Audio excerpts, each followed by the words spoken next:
friend, bakit naman kasi hindi mo pahiwalay yung jowa mo? Niloloko ka lang naman pala. Di ba sabi mo sa akin may booking ka pa ngayon? O mamayang gabi? Hindi pa ako sure kung pupunta siya. Kasi friend, ang sabi niya sa akin, tonight, but depends daw. Ibig sabihin daw, depende daw kung darating yung kasama niya ngayon, galing sa Italy, o hindi. Kung matutuloy silang uminom daw mamayang gabi, kung darating daw yung kaibigan niya, pwede daw kami mag-hotel.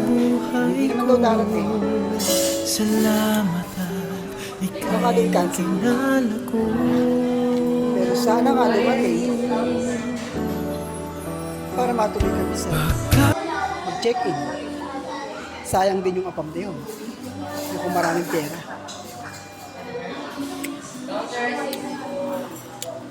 Ikaw talaga, friend.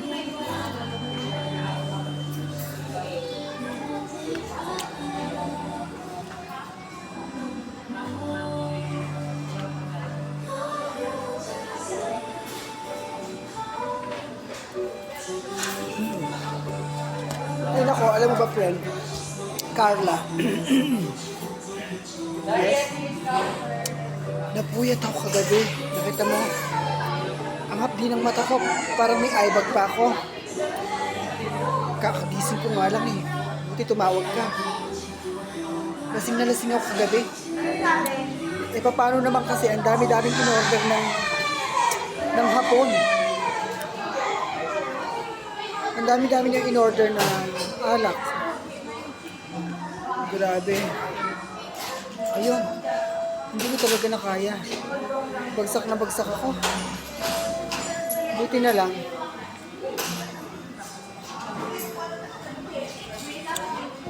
Buti na lang tinulungan ako ng waiter.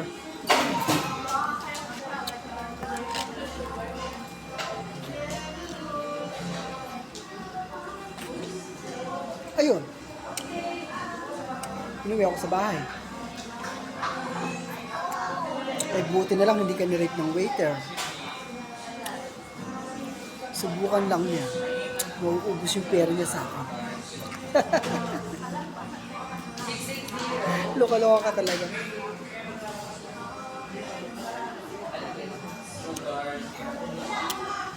Ay nako, friend. Pinakasikaso ko na sana yung balak ko sana asikasuhin yung passport ko.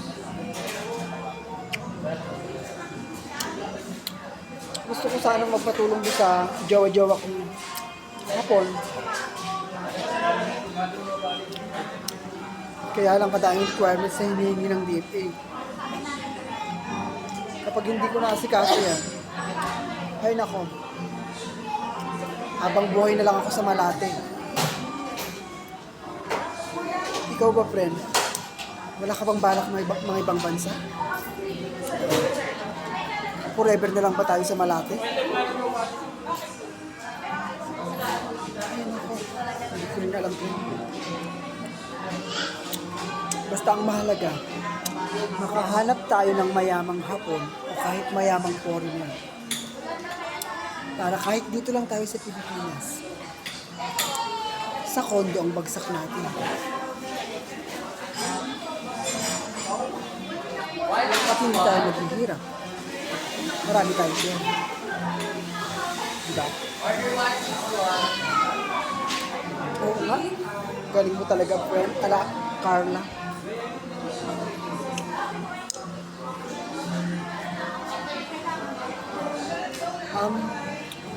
Katrina, friend. Yes, friend. Beshi, Carla.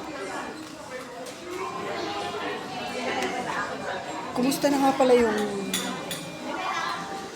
nanay mo? Yung nanay mo din pala, prosty rin pala. Kaya lang, matanda na. Oo, ayun, sumama daw siya sa dati sa hapon. Niloko daw siya ng hapon, kaya may babae raw ang hapon, hindi raw natuloy yung pakasal sa kanya.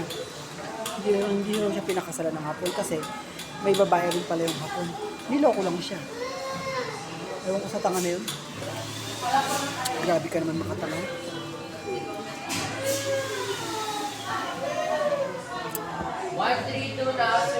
Ay, maiba nga pala ako. Carla.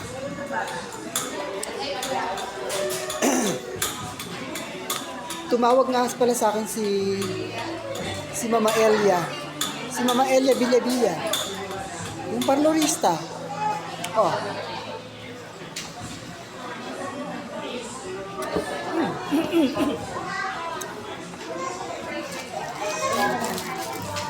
Ayun.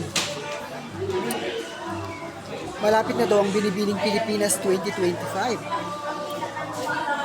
At isasali daw niya ako doon. Ay. Ano kaya, friend Katrina, kung sumali din ako?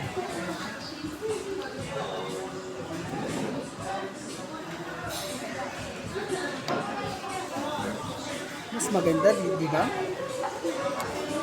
Pero kung ako na lang kaya akong sumali, Carla, Beshi, para may mag-assist sa akin doon. Kapag nanalo tayo sa Binibining Pilipinas 2025, mas lalo tayong yayaman at sisikat tayo sa buong Pilipinas.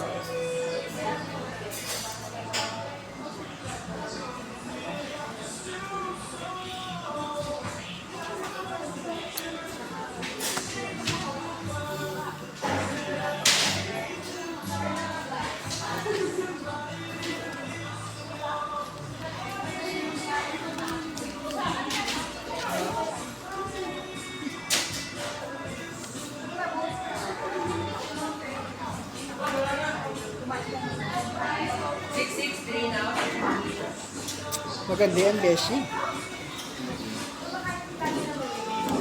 That's good idea.